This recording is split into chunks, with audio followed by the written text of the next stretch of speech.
Yuk jadi bagian dari dakwah kami. Dukung operasional dakwah dan sosial kami, raih pahala amal jariah yang terus mengalir sampai hari kiamat. Alhamdulillah, wassalatu wassalamu ala rasulillah. Segala puji dan puja kehadirat Allah subhanahu wa ta'ala. Juga salawat dan taslim kepada Nabi besar Muhammad sallallahu alaihi wa ala alihi wa sahbihi wasallam. Baik, yang pertama-tama yang paling pantas kita ucapkan adalah puji syukur kehadirat Allah subhanahu wa ta'ala atas segala nikmat.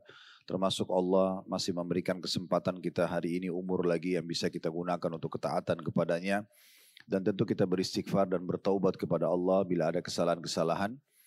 Dan ini nikmat yang tidak terhingga karena terlalu banyak orang yang belum Allah berikan kesempatan. Mereka terus dengan kelalaian-kelalaiannya dan akhirnya akan memunculkan penyesalan pada hari kiamat nanti. Termasuk insya Allah kita kumpul di salah satu rumah Allah ini tujuannya adalah bagaimana kita mempelajari agama Allah dan juga menambah iman kita dan ilmu kita serta tentunya memudahkan nanti kita untuk memperbanyak amal saleh dan bertobat dari kesalahan-kesalahan kita. Dan selanjutnya kita panjatkan salam hormat kita kepada utusan Allah Nabi besar Muhammad sallallahu alaihi wa alihi wa sahbihi wasallam sebagaimana Allah telah perintahkan kita mengucapkan salam hormat tersebut. Seperti biasa Bapak Ibu sekalian, bila Allah subhanahu wa ta'ala mudahkan, kita akan lanjutkan pada buku yang ditulis oleh Khalid bin Muhammad al-Ansari, Keutamaan dan Buah Sabar, disertai faktor-faktor pendorong dan perusaknya, dan contoh figur para penyabar.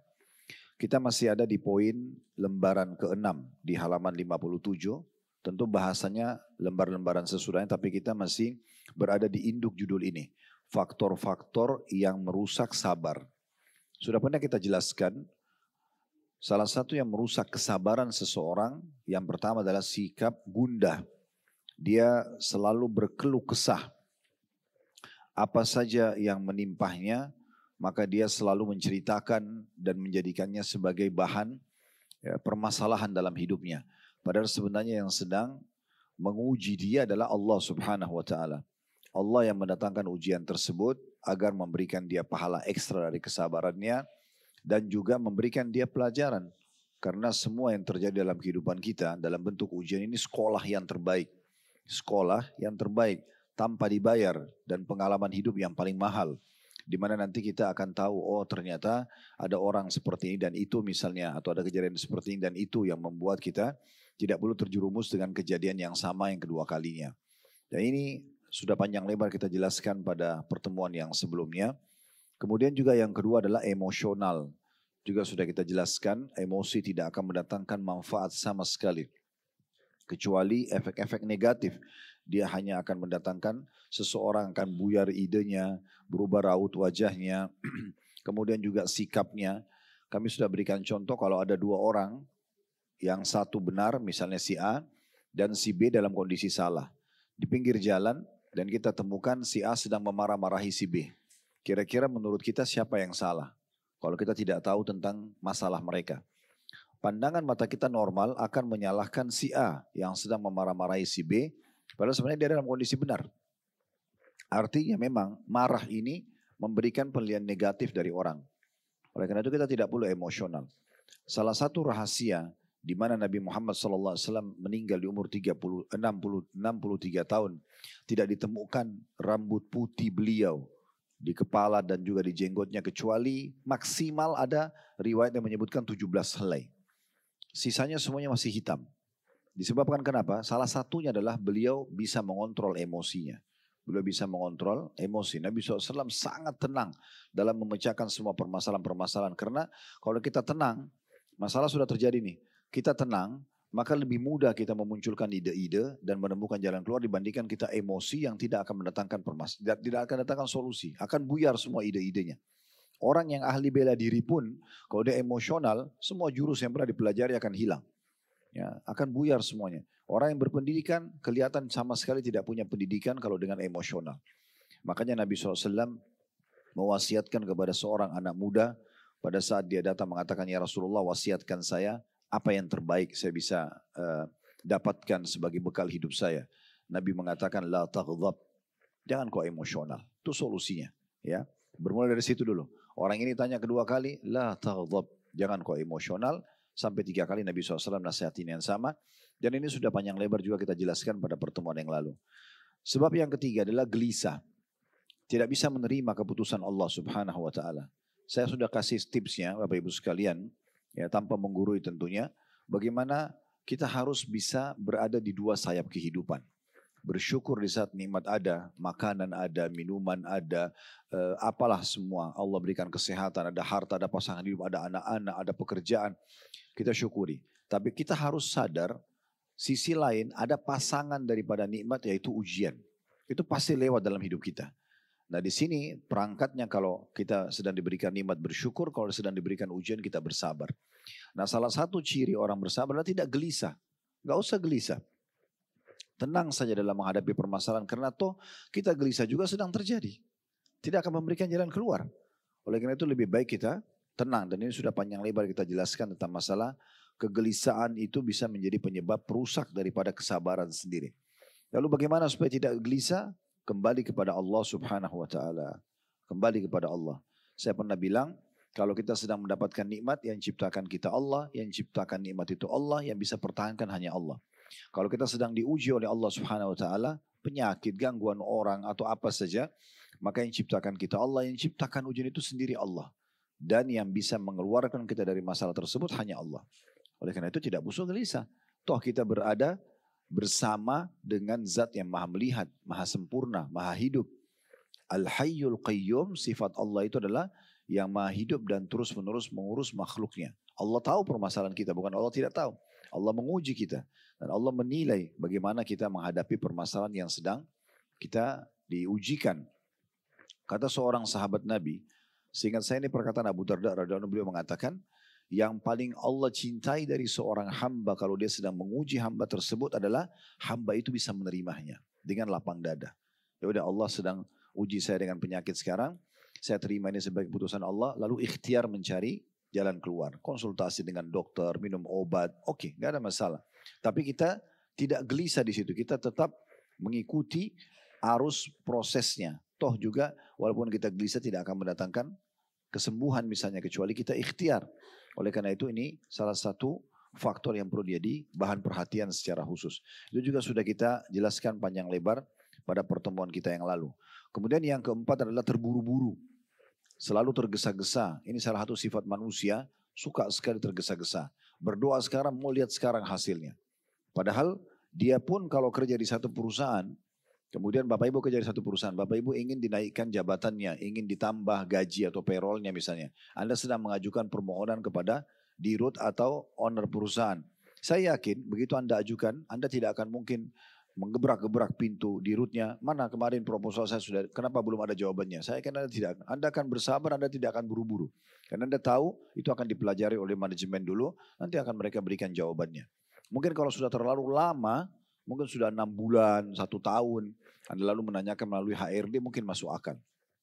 Baru sehari 2 hari, baru seminggu 2 minggu lalu kita ribut, mungkin kita bisa dipecat dari perusahaan tersebut. Itu di alam manusia. Maka dengan Allah Subhanahu wa taala kita lebih pantas menjaga adab tersebut. Allah itu maha melihat, maha mendengar, maha mengetahui. Jadi enggak usah khawatir. Allah tahu apa yang sedang kita ajukan, yang kita sedang proposalkan kepada Allah. Maka sabar, jangan buru-buru. Ya, kata Nabi SAW, yustajabu li ahadikum malam ya'jal. Akan diterima permintaan seseorang dari kalian selama dia tidak tergesa-gesa. Kata para sahabat, wa kaifal istijal. Bagaimana cirinya orang tergesa-gesa ya Rasulullah, terburu-buru? Kata Nabi SAW, yaqulu da'utu wa lam yustajabu li fatarakat du'a. Dia mengatakan saya sudah berdoa tapi saya tidak lihat hasilnya. Lalu dia pun meninggalkan doa setelah itu. Padahal sebenarnya mungkin tinggal sehari atau 2 hari dia berdoa. Nah ini salah satu faktor. Jadi ini 4 faktor sudah kita bahas. Kesempatan ini insya Allah kita akan membahas 3 faktor yang tersisa ya. Semoga Allah mudahkan. Tapi setiap faktor ini sebenarnya ada bahasan tersendiri. Tapi kita coba kalau memungkinkan menyelesaikan 3 faktor ini sehingga ke depannya kita akan masuk ke lembaran ke-7 masalah sebab-sebab yang dapat membantu untuk tetap teguh dalam bersabar. Faktor kelima penyebab sabar, perusak sabar adalah putus asa. Putus asa dari rahmat Allah Subhanahu wa taala. Maksud dalamnya adalah sangka buruk kepada Allah. Misalnya sakit, kayaknya saya tidak akan sembuh, ya. Atau dia berbuat dosa, kayaknya saya tidak akan diampuni, ya. Berbuat amal soleh, kayaknya tidak akan diterima, ya. Seperti itu pemikirannya. Dia langsung dari awal sudah putus asa padahal sebenarnya belum maksimal dalam ikhtiar. Ini bagian hal yang tidak boleh sama sekali. Bahkan Imam Az-Zahabi rahimahullah masukkan putus asa dari rahmat Allah bagian daripada dosa besar. Dari bagian daripada dosa besar. Menyangka Allah tidak akan ampuni, Allah tidak akan sembuhkan, Allah tidak akan beri, Allah tidak akan selamatkan. Ini semua bersangka buruk kepada Allah. Padahal sebenarnya Allah bisa mendatangkan sekejap semua itu jawaban dan solusinya. Jadi dengan sangat mudah Allah bisa sembuhkan penyakit tanpa dokter. Allah bisa berikan jalan keluar dari semua masalah yang sedang kita hadapi dengan seketika. Tiba-tiba Allah balik kesedihan menjadi kegembiraan, itu semua bisa sekali. Tidak ada yang mustahil. Tapi bagaimana kita tidak boleh putus asa. Saya akan bacakan dulu dalilnya, baru kita masuk ke syarah atau penjelasannya. Yang diangkat oleh penulis di halaman 63 dari faktor kelima penyebab rusaknya sabar ini yaitu putus asa. Berangkat daripada surah Yusuf ayat 87 yang berbunyi, kata Nabi Yaqub alaihissalam kepada anak-anaknya, innahu la yai'asu min rauhillahi illa al-qaumul kafirun. Sesungguhnya tidak ada yang berputus asa dari rahmat Allah kecuali kaum yang kafir. Adapun orang-orang beriman kata penulis, maka mereka adalah orang-orang yang bersabar dan beriman kepada janji Allah Ta'ala.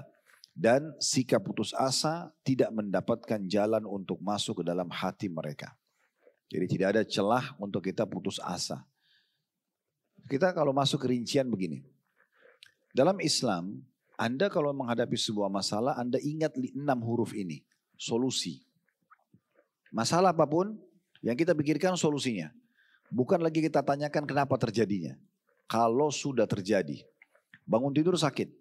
Gak ada gunanya kita menanyakan lagi, kenapa saya sakit ya. Lalu dicarilah berbagai macam alasan, karena AC kedinginan semalam, karena hujan yang turun, karena saya minum dingin semalam, atau apalah. Sekarang sudah terjadi.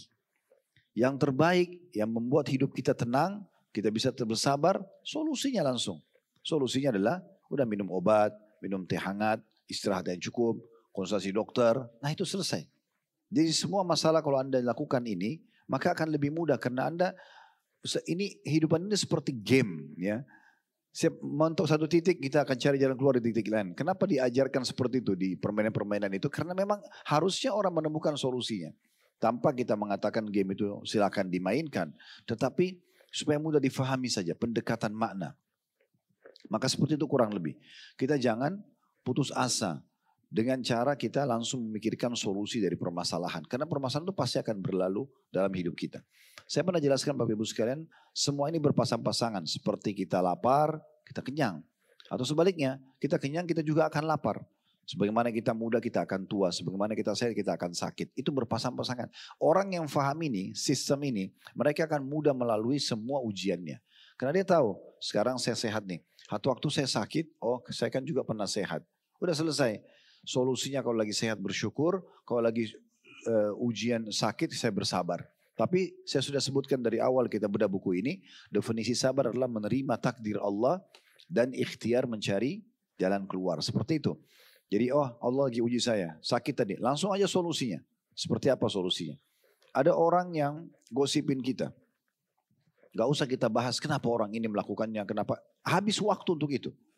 Solusinya apa? Solusinya ada 2. Kita terima itu sebagai keputusan Allah Subhanahu Wa Taala. Allah lagi uji saya melalui orang ini. Ya. Kemudian yang kedua, ya kita cari jalan keluarnya. Jadi kita menerima takdir Allah dulu lalu kita cari jalan keluar. Jalan keluarnya adalah sudah. Selama itu yang sedang digosipin tidak benar, Allah berfirman, Inna Allah yudafi'an anil ladina amanu. Allah akan membela orang-orang beriman. Akan ada cara Allah nanti membela kita. Kita tinggal menunjukkan kalau kita tidak seperti itu. Kalau yang disampaikan oleh mereka itu benar, kita tinggal introspeksi diri. Tidak perlu kita keluar-keluar di media untuk membela diri. Akhirnya tadinya kita benar jadi salah. Karena banyaknya ngomong gitu ya. Saya punya metode kalau ada apa-apa di media Tuhan. Saya tidak perlu banyak meresponnya. Untuk apa kita meresponnya? Kalau itu adalah benar, kita tinggal introspeksi diri kita. Istighfar kepada Allah, bertobat. Kalau itu salah, maka kita yakin Allah akan membela kita. Tuh alhamdulillah juga kita tidak melakukan perbuatan yang salah gitu ya. Nah seperti itu. Akan lebih mudah. Karena kadang-kadang kita karena terlalu banyak mengadakan pembelaan diri, ya, apalagi tidak ditanyakan, akhirnya kita terjerumus pada perbuatan yang salah. Ya kan? Tadinya kita cuma butuh mungkin kalau volumenya 3 saja untuk merespon ini, kita kena membalasnya 7 angkanya, maka kita jadi terbalik menjadi salah. Kan itu. Ini penting untuk kita garis bawahi. Maka ini salah satunya teman-teman yang harus kita perhatikan, gitu ya. Jadi orang-orang beriman tidak akan pernah putus asa, ya.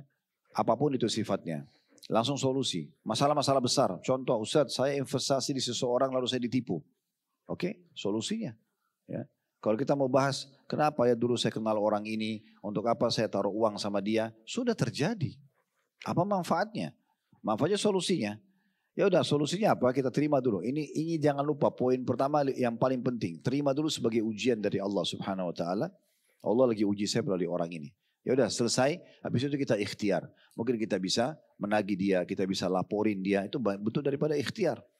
Ya, kita kalau sakit tadi kan, kita konsultasi sama dokter, minum obat, itu solusinya. Nah seperti itu, kita bisa lakukan. Sambil kita nikmati aja prosesnya. Pasti Allah Subhanahu wa taala benar dengan janjinya, fa inna ma'al usri yusra. Di setiap kesulitan ada kemudahan. Lalu Allah ulangi, inna ma'al usri yusra. Setiap kesulitan pasti akan ada kemudahan. Jadi kita harus faham tentang masalah ini. Apapun dalam hidup Bapak Ibu yang berat, maka langsung pikirkan solusinya. Dengan dua hal tadi saya bilang. Tolong digaris bawahi. Terima itu sebagai ujian dari Allah. Kemudian yang kedua cari jalan keluarnya. Saya ingin menukil sebuah kisah para sahabat Nabi Ridwanullahi alaihim. Mereka di fase Mekah, Bapak Ibu sekalian, di fase Mekah itu disiksa. Kalau kita hidup dulu di masa itu, kita coba bayangkan ya, jalan dimanapun di Mekah, waktu itu ya, setiap jalan utamanya atau lereng atau jalan-jalan gangnya, itu kita bisa setiap saat dipukul oleh orang, bisa setiap saat diambil harta oleh orang, dan yang melakukan dari penduduk Mekah tidak akan dihukum oleh pemerintah setempat. Coba bayangkan bagaimana susahnya orang hidup pada saat itu. Tidak cukup di situ. Di tahu Muslim, diambil, diseret di pinggir jalan, disiksa semua mereka. Itu yang terjadi. Para sahabat Nabi disiksa di pinggir-pinggir jalan di kota Mekah. Kalau Anda pernah dengar nama ini, orang yang pertama mati syahid dalam Islam, budaknya Abu Jahal, Sumayyah, radhiyallahu anha, wanita pertama mati syahid dalam Islam, karena dibunuh, ditusuk perutnya oleh Abu Jahal. Suaminya Yasir, ya, dan anaknya Yasir pun terbunuh mati syahid, dibunuh oleh Abu Jahal dan pengawal-pengawalnya. Ammar anaknya yang masih 9 tahun itu sempat disiksa, bahkan disuruh mengakui ya bahwasanya dia kufur kepada risalah Nabi Muhammad SAW. Dan Ammar mengakukan itu karena dia kesakitan dipukul masih anak-anak, dia mengatakan baiklah saya kufur kepada risalah Muhammad.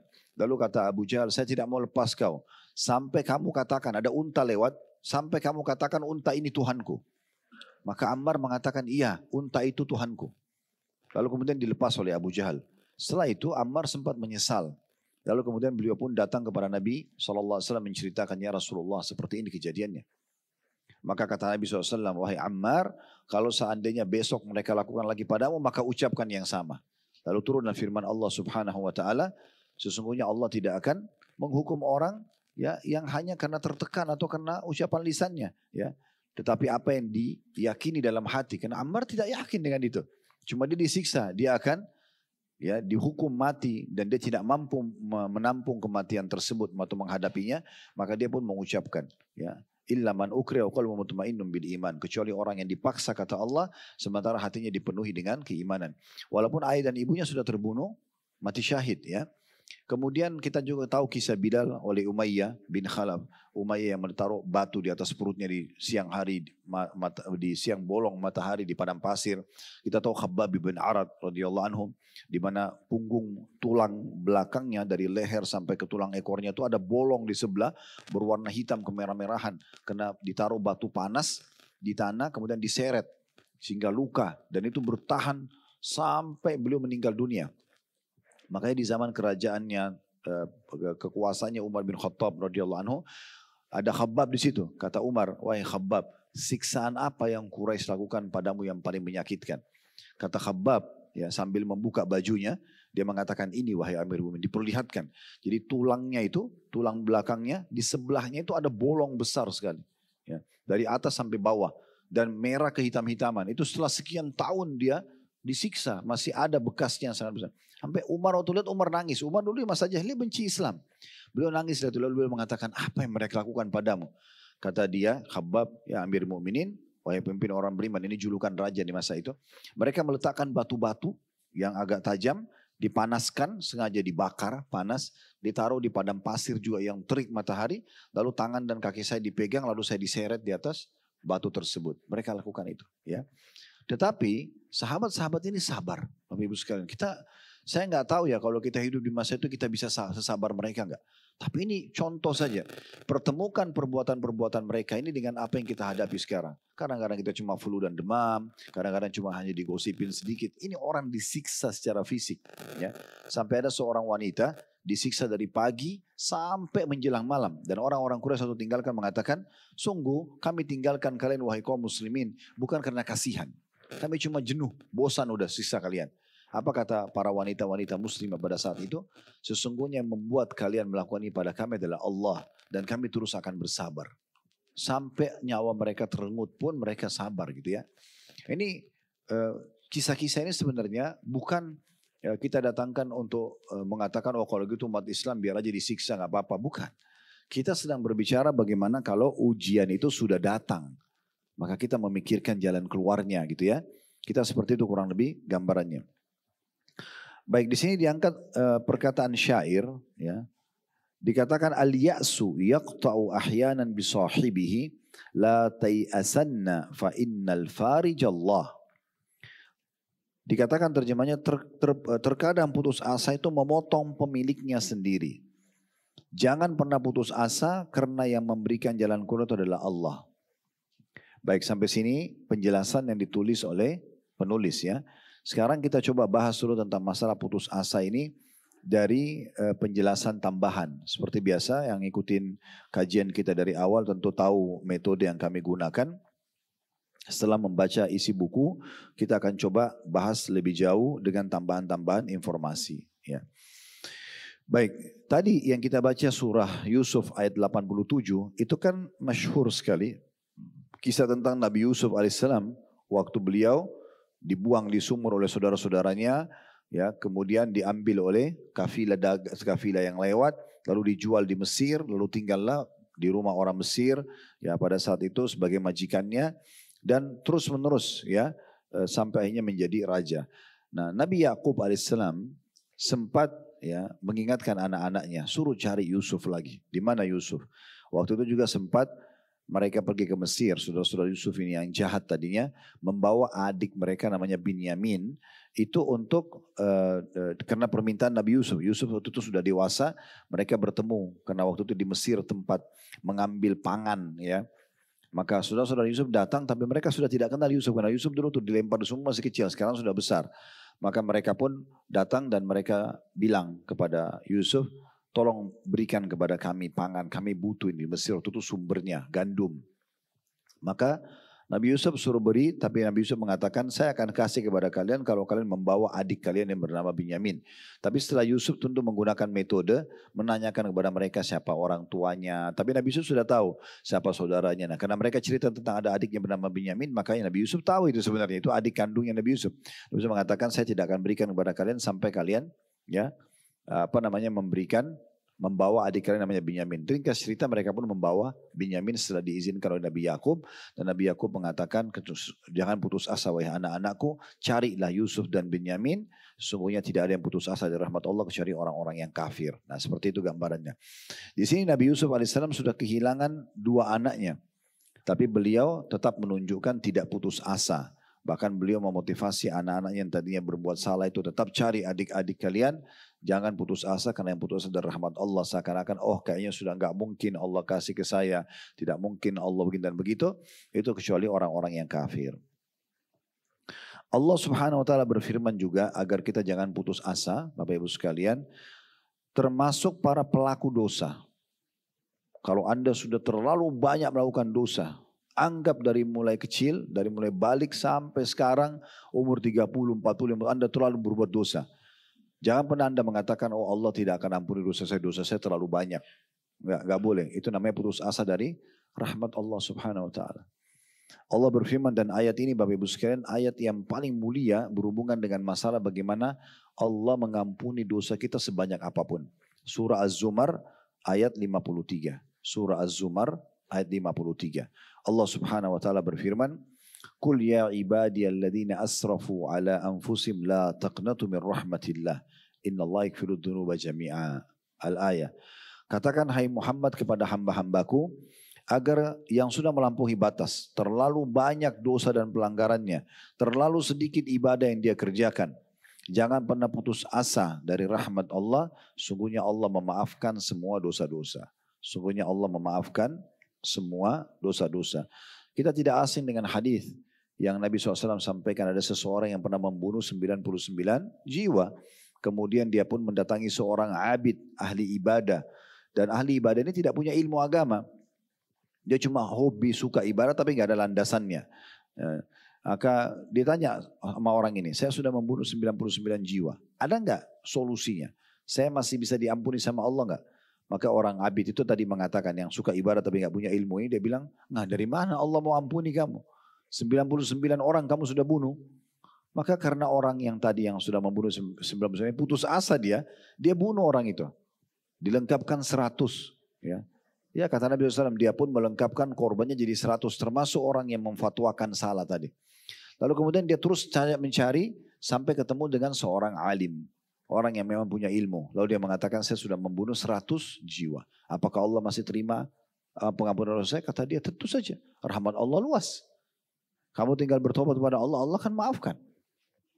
Lalu kemudian orang alim ini mengisyaratkan agar orang yang tadi yang baru bertobat ini meninggalkan negerinya dan datang ke negeri yang bagus. Yang di sana banyak komunitas orang-orang baik, ya, supaya dia hijrah, tinggalkan komunitasnya itu.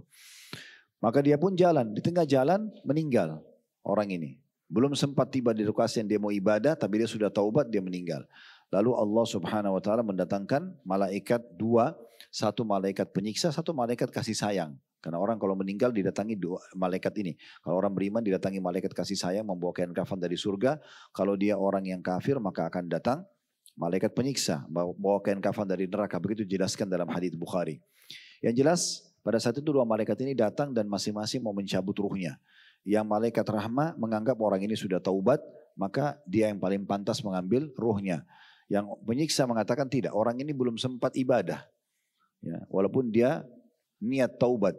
Dan dia baru mau menuju ke tempat yang dia perbaikin ibadahnya. Maka dia mau mengambilnya. Kata Nabi SAW, maka Allah pun mengutus orang ketiga, malaikat ketiga yang menengahi keduanya. Kemudian mengatakan ukurlah jaraknya. Kalau orang ini lebih dekat ke negeri yang dia buat maksiat, maka yang mengambil malaikat penyiksa. Kalau dia lebih dekat ke negeri yang dia bertaubat, maka malaikat kasih sayang yang mengambilnya. Maka Allah Subhanahu wa taala kata Nabi SAW melebihkan ya jarak yang menuju ke membuat lebih jauh jarak tempat dosa dia dulu dan mendekatkan jarak yang dia mau pergi ke tempat yang untuk bertaubat. Maka yang mengambil dia malaikat rahmah, malaikat kasih sayang. Tidak ada sesuatu yang menghalangi orang untuk bertaubat walaupun sebanyak apapun dosanya. Yang penting dia mau taubat. Taubat artinya kembali kepada Allah dan tidak mengulangi apa yang dia sudah lakukan. Jadi nggak boleh kita putus asa. Ya, saya baru 1 tahun ini sholat Ustaz. Sebelumnya saya tidak sholat. Nggak masalah. Jangan putus asa dari rahmat Allah. Tapi Anda juga jangan tamak menganggap kalau Anda mulai sholat sekarang berarti ibadah Anda, sholat Anda sama nanti pahalanya dengan orang yang sudah 50 tahun sholat. Itu nggak adil. Kan itu. Tetapi Anda tetap mendapatkan rahmat Allah. Gitu kan? Tidak bisa kita samakan orang yang dari mulai balik sudah sholat. Karena orang tuanya komitmen menjaga dia dalam ibadah. Sampai akhirnya dia umur 40 tahun misalnya. Dan orang yang baru 1 tahun yang lalu sholat. Sementara dia 39 atau dari mulai balik sampai umur 39 dia tidak sholat. Ya, tetapi tetap dia tidak jauh dari rahmat Allah. Tetap dia kalau sholat baru sholat setahun tidak masalah. Ya, Allah Subhanahu wa taala maha luas rahmatnya gitu ya. Apalagi kalau dia menutup hidupnya dengan hal-hal yang baik. Seperti misalnya dia terbunuh mati syahid gitu ya. Nah, itu kan berarti diampuni dosa-dosanya itu sangat luar biasa gitu ya. Ya seperti itulah. Jadi surah Az-Zumar, surah nomor 39 ayat 53 ini adalah ayat yang paling luar biasa berhubungan dengan masalah tidak boleh putus asa dari rahmat Allah Subhanahu wa taala. Saran kami, ini saran saja, kami punya satu judul ceramah dulu tablik akbar di Kota Makassar. Judulnya itu ya, inilah aku sekarang. Itu judul tablik akbar, sengaja saya buat itu.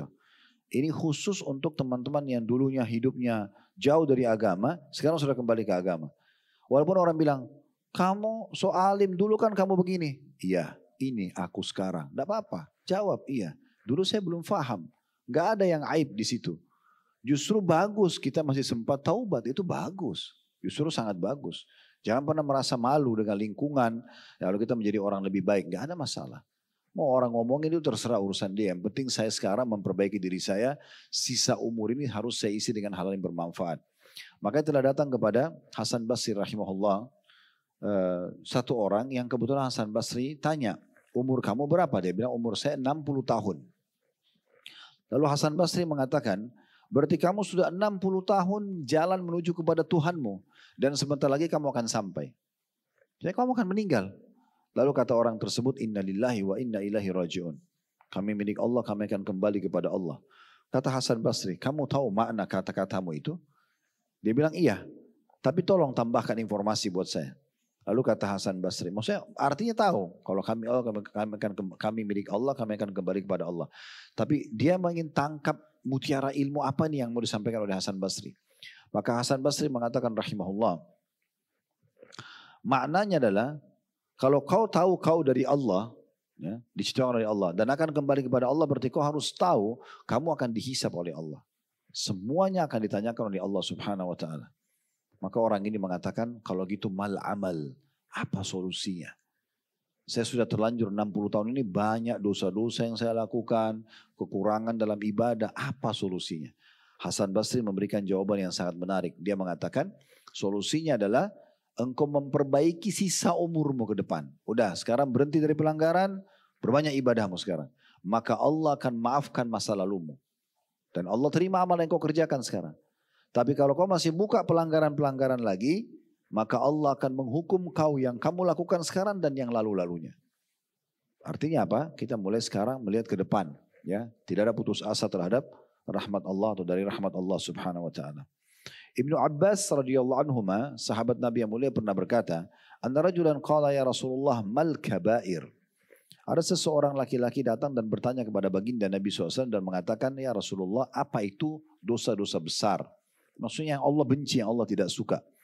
Maka Nabi SAW mengatakan, qal asyirku billah, ya, menyekutukan Allah. Banyak menyekutukan Allah itu seperti yang paling sering di Indonesia itu ada datang ke dukun, ya, minta bantuan. Sekarang mereka ganti nama dengan orang pintar. Padahal ini orang-orang bodoh ini, ya. Minta tolong sama jin, minta tolong sama, ya, syaitan-syaitan, ini semua syirik kepada Allah Subhanahu wa taala. Orang mukmin ada masalah, wudu di sejadahnya, mohon kepada Tuhannya Allah Subhanahu wa taala secara langsung tanpa ada butuh perantara sebenarnya, gitu kan. Maka syirik ini adalah perbuatan yang sangat besar, yang paling Allah benci, tidak boleh. Dan dalam surah An-Nisa Allah ulangi 2 kali, innallaha la yaghfiru an yushraka bihi wa yaghfiru ma duna dzalika liman yasha. Allah tidak akan maafkan dosa syirik, menyekutukan Allah nanti di hari kiamat di timbangan amal, dan Allah masih bisa maafkan dosa-dosa yang lain. Maka hati-hati, ya, pakai jimat tidak boleh teman-teman sekalian, apapun alasannya, susuk untuk kecantikan, pelaris barang-barang dagangan, semua ini tidak ada dalam Islam. Ya, hati-hati. Maka kita harus tinggalkan kesyirikan. Dan ini adalah bahasan tentu panjang lebar, saya tidak bahas sekarang.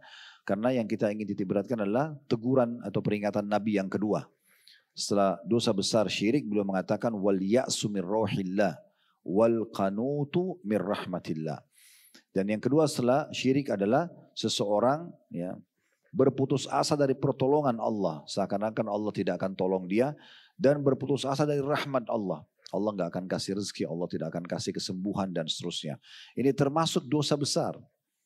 Jadi putus asa itu adalah bukan hanya sekedar merusak kesabaran tadi yang kita bahas, tapi memang dia bagian dosa besar. Fahamilah teman-teman sekalian, Allah Ta'ala, Allah yang maha tinggi tidak akan membebankan kita di atas kemampuan kita. Tidak mungkin. Bapak Ibu kalau diuji sama Allah sesuatu, Allah tahu Bapak Ibu bisa lewatin. Bisa.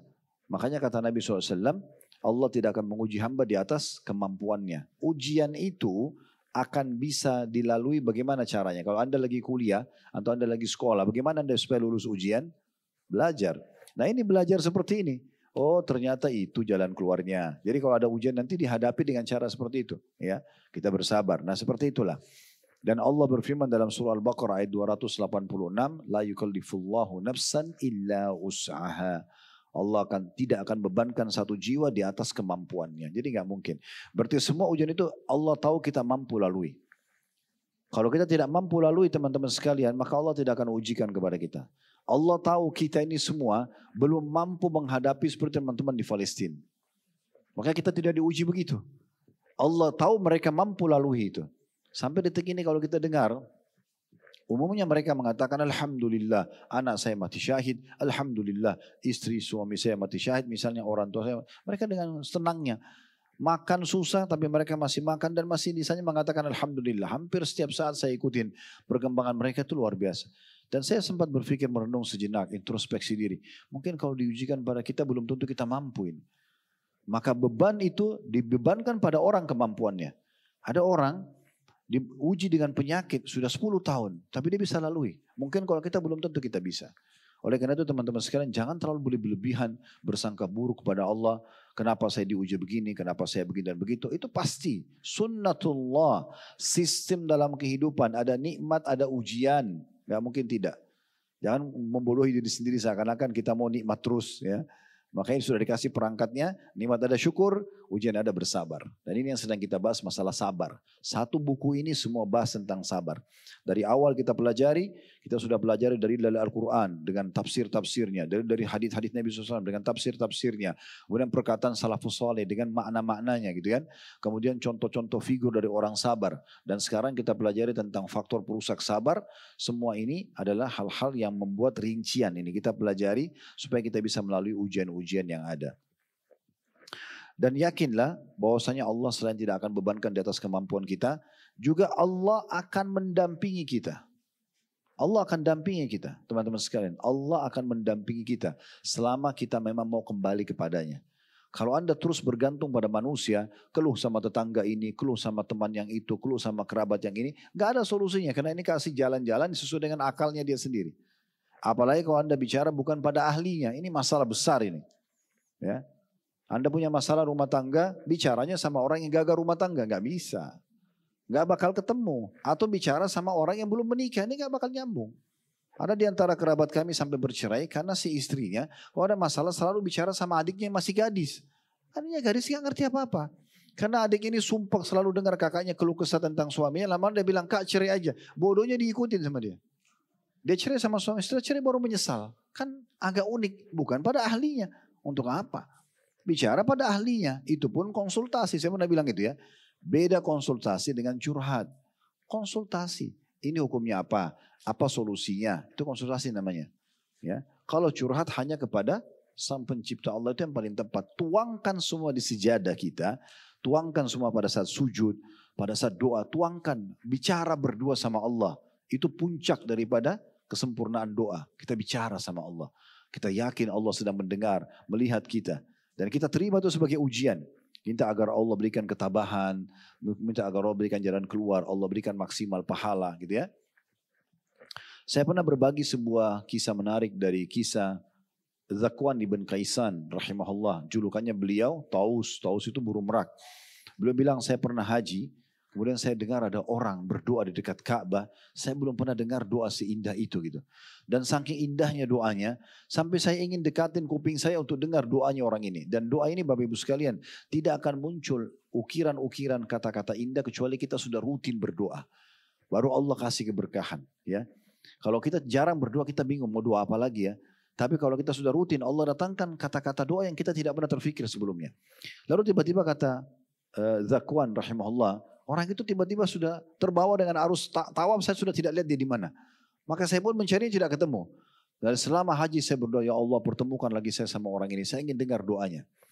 Subhanallah kata Zakwan, di akhir waktu di Arafah, sudah mau ke Muzdalifah malam hari, saya ketemu orang itu. Saya lihat orang itu. Dan di Arafah ini puncaknya doa. Apalagi mau terbenam matahari. Nabi SAW habis asar sampai terbenam matahari tidak menurunkan tangan beliau terus berdoa kepada Allah karena beliau bersabda hari terbaik doa adalah hari Arafah. Maka dia bilang, Zakwan bilang, saya pergi mendengarkan doa orang itu. Di antara potongan doa dari sekian banyak doa yang saya tangkap dan itu pesan luar biasa. Siang ini Bapak Ibu dengar orang ini sudah meninggal sekian ribu tahun yang lalu, 1000 tahun dulu kisahnya ini. Ya. Bagaimana Allah berkahi dan Allah datangkan sampai kita masih bisa dengar. Kata Zakwan ibn Kaisan, seorang ulama besar ini, Taus. Bapak Ibu kalau mau nanti searching di Google lebih salim kita, kisah Taus atau Zakwan atau biografi beliau. Itu keajaiban luar biasa. Ulama yang tampan, kaya, pintar, dan gurunya semua ulama. Dianggap dia itu gurunya. Ulama-ulama di negara-negara Islam dulu belajar dari dia. Ini menukil kisah ini. Maka dia bilang, salah satu potongan yang diucapkan orang tersebut, ya Allah, sebelum tinggalkan Arafah, kalau seandainya engkau menerima pahala hajiku ini, berikanlah pahala yang sempurna. Dan kalau seandainya engkau tidak menerima pahala hajiku, maka jangan engkau haramkan aku dari pahala atas musibahku itu. Maksudnya kalau sampai tidak diterima hajiku pun, tetap catatkan aku pahala karena ini musibah bagi aku. Itu kan luar biasa gitu. Mereka tidak pernah putus asa dari rahmat Allah subhanahu wa ta'ala. Allah berfirman dalam surah Al-An'am, ini dalilnya, ayat 17. Wa yamsaskallahu bidurrin fala kashifa lahu illahu. Dan jika Allah menimpakan satu ujian mudarat kepadamu, maka ketahuilah tidak ada yang dapat menghilangkannya kecuali Allah itu sendiri. Jadi nggak ada gunanya minta tolong sama yang lain kecuali Allah subhanahu wa ta'ala. Kalau curhat tadi saya bilang ya, kalau sebatas yang Allah izinkan, konsultasi dan segala macam itu masih oke. Jadi ayat ini sangat dalam maknanya, jika Allah menimpakan satu mudarat ya kepadamu, maka tidak ada yang dapat menghilangkan kecuali Allah itu sendiri. Saya sudah bilang ya, kalau sedang ada nikmat yang ciptakan kita Allah, yang ciptakan nikmat itu Allah, yang bisa mempertahankan hanya Allah. Ada ujian yang ciptakan kita Allah, ciptakan ujian itu Allah, yang bisa memberikan jalan keluar hanya Allah. Lalu ngapain ngomong sama orang lain, gitu, sama manusia misalnya. Kecuali konsultasi tadi saya bilang, sebatas bertanya, ya itu mungkin. Kemudian juga dalam ayat yang lain surah An-Nahl surah nomor 16 ayat 53 di mana Allah Azza wa Jalla berfirman, An-Nahl surah nomor 16 ayat 53, "Wa ma bikum min ni'matin faminallah, thumma idza massakumud dhurru fa ilaihi taj'arun." Dan apa saja nikmat yang ada padamu, semua yang kalian rasakan sebagai sebuah nikmat, makanan, minuman, oksigen, air, apalah kesehatan, pasangan hidup, keturunan, harta, jabatan dan seterusnya, maka dari Allah datangnya. Maka jangan kita selalu berlebihan berbangga-bangga seakan-akan kelebihan kita. Allah yang memberikan semua nikmat itu, maka syukuri. Boleh dinikmati tapi syukuri. Dan bila kamu ditimpa oleh kemudaratan, ujian, maka hanya kepadanya lah, kepada Allah kamu meminta pertolongan. Karena tidak ada solusi kecuali minta kepada Allah subhanahu wa ta'ala. Itu juga sejalan dengan surah Al-Fatihah yang sering kita baca ya dalam sholat. 17 kali kita baca Al-Fatihah ini kalau di sholat wajib. Belum bicara sholat sunnah ya. Di subuh 2 rakaat 2 kali kita baca. Di duhur 4 rakaat berarti 4 kali kita baca. Di asar 4 kali. Di maghrib 3 kali. Di isya 4 kali.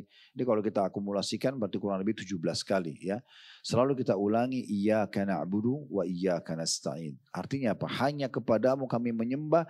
Hanya kepadamu kami minta tolong. Nah, fahami makna ini. Kita selalu ulang-ulangi Al-Fatihah ayat 5 ini supaya kita memahami memang hanya kepada Allah kita minta pertolongan. Jangan Bapak Ibu sekalian melakukan kesyirikan kepada Allah. Ini sering kami ingatkan di pengajian.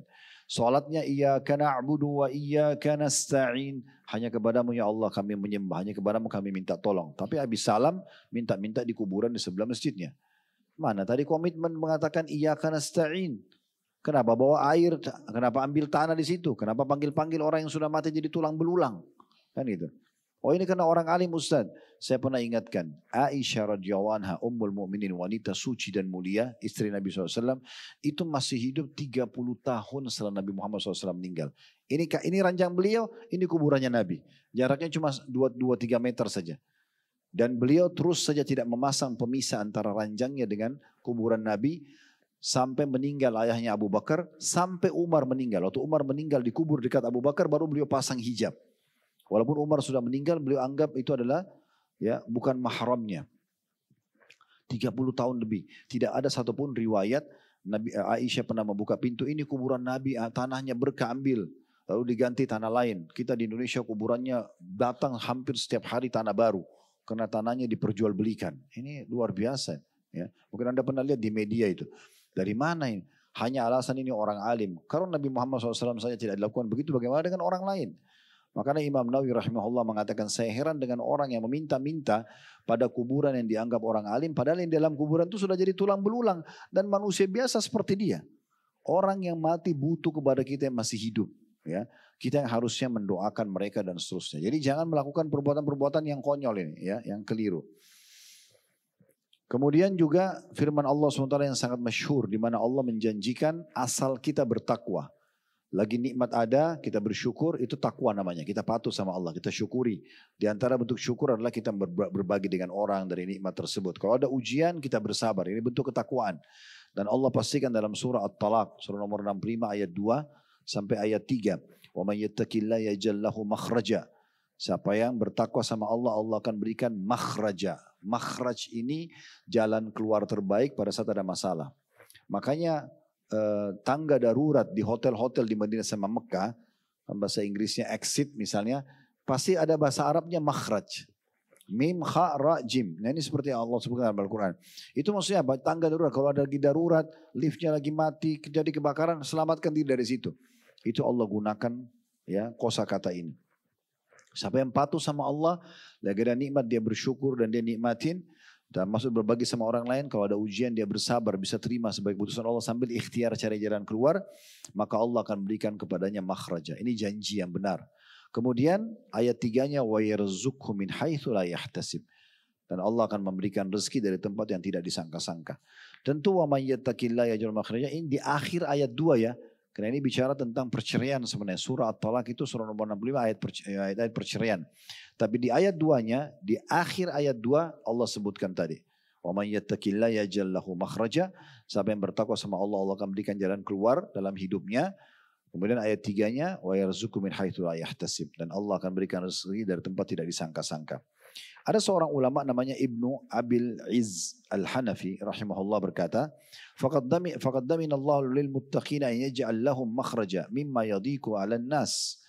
Allah Ta'ala telah menjamin bagi orang-orang yang bertakwa bahwasanya ia akan memberikan jalan keluar dari perkara yang menyulitkan dalam hubungan terhadap manusia. Wa yarzuquhum min haitsu la yahtasibun, dan Allah akan berikan mereka rezeki dari tempat yang mereka tidak sangka-sangka. Fa idza lam yahsul dzalika dalla ala anna fit taqwati khalal atau khalala. Kalau itu tidak didapatkan berarti ada masalah dengan ketakwaannya. Berarti ada masalah dengan kepatuhan orang ini sama Allah. Karena janji Allah pasti benar, asal bertakwa. Tadi nikmat dinikmati bersyukur, ujian kita bersabar. Lalu cari jalan keluarnya. Kalau kita itu namanya bertakwa. Kalau itu kita lakukan pasti makhraja. Pasti jalan keluar. Yang tidak temukan jalan keluar berarti ada khalal kata beliau. Ada masalah di ketakwaannya. Falyastaghfirullah wal yatubu ilaih. Maka solusi terbaik adalah dia segera beristighfar kepada Allah Subhanahu wa taala dan segera taubat.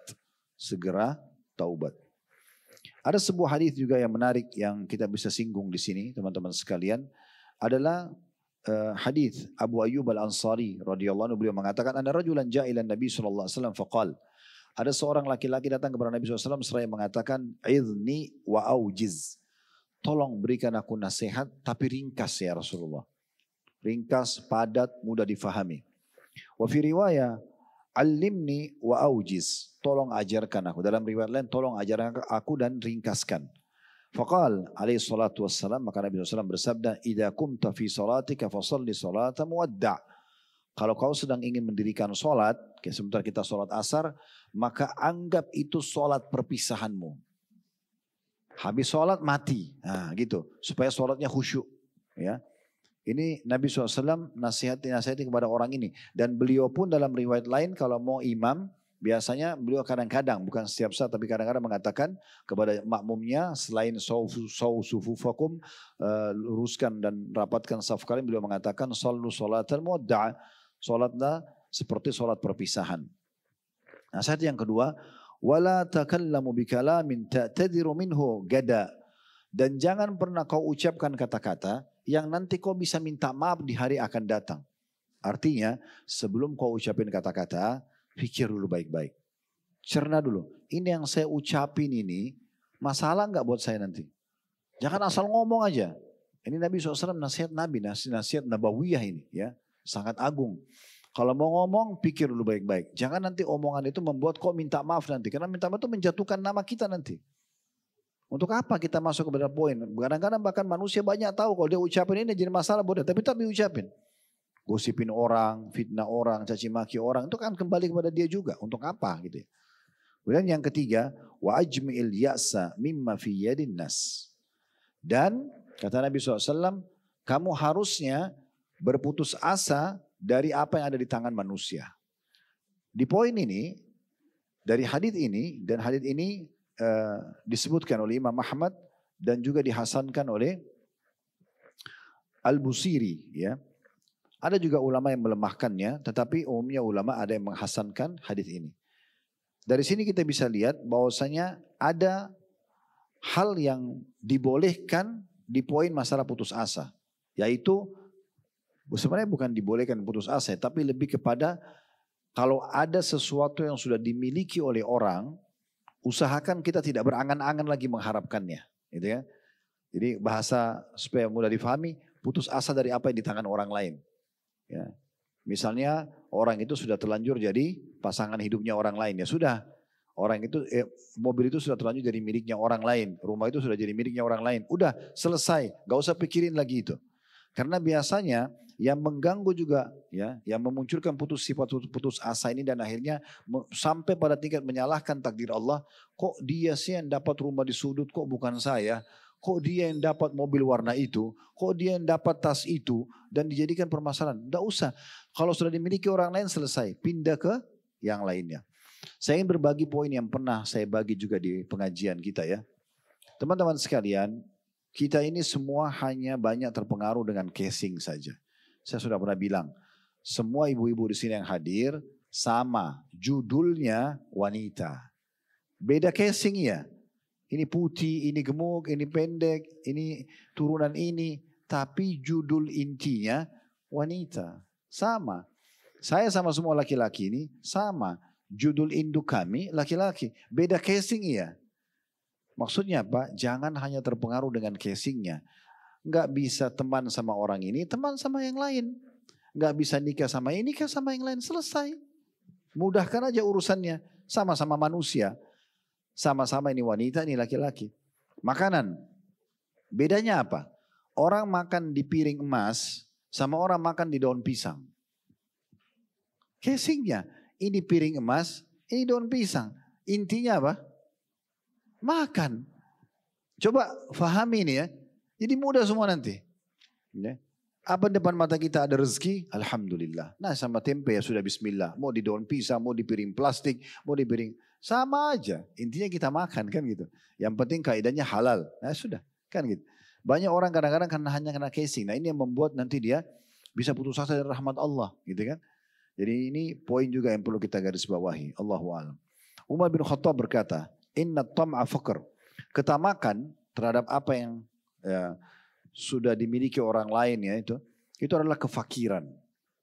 Orang miskin sebenarnya itu. Dia sudah punya rumah misalnya di kompleks ini, tapi dia terus aja gerutu sudah 10 tahun, itu rumah dulu saya mau beli loh. Misal, padahal rumah itu sudah milik orang, untuk apa tamak dengan di tangannya orang lain? Kan gitu. Atau berharap mudah-mudahan dia mati, mudah-mudahan dia jual, atau apa gitu ya. Atau orang menikah, mudah-mudahan dia cerai supaya nikah sama saya. Ini gak ada manfaatnya. Wa innal ya'as gina. Dan orang justru yang tidak berharap apa yang di tangan orang lain, itu adalah kekayaan yang sebenarnya. Itu yang kekayaan yang sebenarnya. Wa innal insani idha ayasa minasyai istagna anhu. Sesungguhnya orang itu, kalau Allah sudah cukupkan ya, atau kalau ketika seseorang itu merasa terlalu berharap kepada sesuatu, Allah akan cukupkan ia terhadap sesuatu tersebut. Maksudnya kalau dia sudah coba, sudahlah ini sudah rezekinya orang, sudah bukan rezeki saya. Nanti Allah kasih dia penggantinya yang lebih baik. Itu kata Umar radhiyallahu anhu. Jadi tidak perlu kita menghabiskan waktu untuk hal-hal yang seperti ini. Allahu a'lam. Kalau ada benar dari Allah silakan diambil dan diamalkan. Kalau ada salah dari saya dimaafkan dan saya istighfar kepada Allah Subhanahu wa taala. Subhanakallahumma bihamdika asyhadu an la ilaha illa anta astaghfiruka wa atubu ilaik. Wassalamualaikum warahmatullahi wabarakatuh.